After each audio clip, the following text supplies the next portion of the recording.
बघता बघता ही आंब्याची झाडं केवढी मोठी झाली.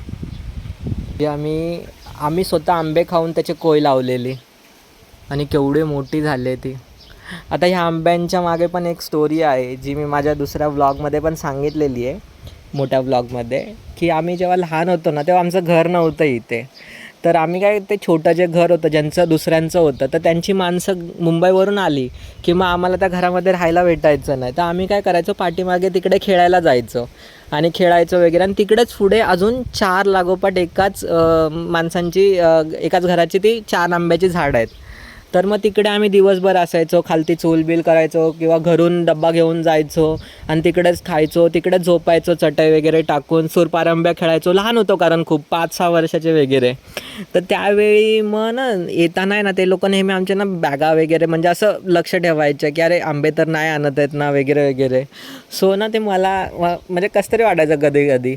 तर म्हणून मग मी ना एकदा आंबा वगैरे खाल्ले आणि त्याच्यानंतर मी इथेच ह्या कोय वगैरे लावून ठेवलेल्या.